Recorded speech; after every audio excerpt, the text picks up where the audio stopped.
Сәлеметсіздер ме, оқушылар? Бүгінгі сабағымыздың тақырыбы компьютерде жұмыс істеу кезінде өзіңе қалай зиян келтірмеуге болады. Кел ойланайық. Компьютерлік қауіпсіздік дегеніміз не? Жарайсың, бізге төменгі сыныптардан белгілі компьютерлік қауіпсіздікке техникалық қауіпсіздік ережелерін жатқызамыз. Яғни компьютердің алдында отырған кезде дымқыл киіммен отыруға болмайды. Компьютер экранын қолмен ұстауға болмайды. Пернетақтаны бар күшімен басуға болмайды. Компьютер алдында отырған кезде тамақтануға болмайды. Және міндетті түрде компьютермен жұмыс жасаған кезде көз арақашықтығын ескеруі қажет. Оқушылар, енді компьютер алдында қауіпсіз жұмыс істеу және техника ережесі туралы келесі бейнероликті қарайық. Қауіпсіздік техникасының ережесі және жұмыс орнын ұйымдастыру. Есте сақтаңдар, әрбір жұмыс орнына адам өміріне қауіпті тоқ кернеуі жүргізілген. Жұмыс істеу барысында аса мұқият болған абзал. Компьютерлік сыныпқа ақырын, асықпай, бір-біріңді итермей, жиһаздарды және құрылғыларды қағып өтпей, оқытушының рұқсатымен ғана кіріңдер. Оқытушының рұқсатынсыз компьютерді қосып, өшірмеңдер. Біріктіруші шоғыр сымдардың ажыратқыштары мен қорек сымдарға тиіспеңдер. Экранға және монитордың артқы жағына тиіспеңдер. Жұмыс орнына бөгде заттар қоймаңдар. Сыныпқа сырттан адамдар кіргенде орындарынан тұрмаңдар. Құрылғы жұмысындағы ақаулықты өз беттерімен жөндеуге талпынбаңдар. Пернетақтаны таза әрі құрғақ қолмен басыңдар.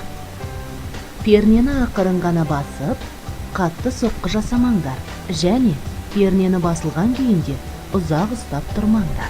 Есте сақтаңдар. Сақтық шараларын ескермесе, компьютермен жұмыс істеу денсаулыққа зиянды болуы мүмкін. Денсаулыққа зиян келтірмес үшін, құрылғы бұзылмас үшін келесі қарапайым ережелерді сақтаған жөн. Компьютерге дұрыс отырмау иық пен белдің ауруына себепші болуы мүмкін. Сондықтан да компьютерге емін-еркін, бүкіреймей, еңкеймей және орындықтың арқасына қарай шалқаймай отырыңдар. Аяқтарыңды түзу ұстап, жерге қойыңдар. Екі аяқтарың қатар тұрсын. Созбаңдар және бүкпеңдер. Егер орындықтың биіктігін реттеуге мүмкіндік бар болса, онда оны иық пен білектің арасындағы бұрыш тікбұрыштан сәл үлкендеу болатындай етіп реттеген жөн. Адамның денесі үстелден 15-16 сантиметр қашықтықта болуы тиіс. Қарау сызығы экранның ортасына қарай бағытталуы қажет. Егер үнемі тағып жүруге арналған көзілдіріктерің болса, көзілдірікпен жұмыс істеңдер. Жұмыс істеу барысында иықтарыңды бос ұстап, шынтақтарыңды денеге сәл тигізіп отыру шарт. Білектерің пернетақтамен бірдей биіктікте тұруы керек. Ұзақ уақыт тапжылмай жұмыс істегенде адамның көзі талады. Сондықтан әрбір 5 минут сайын көздеріңді экраннан алып, алыста тұрған бір затқа қараңдар.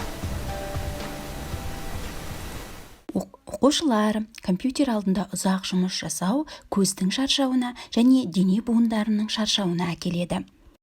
Сондықтан жұмыс жасау уақытында көз жаттығуларын және дене жаттығуларын қайталап отыру қажет.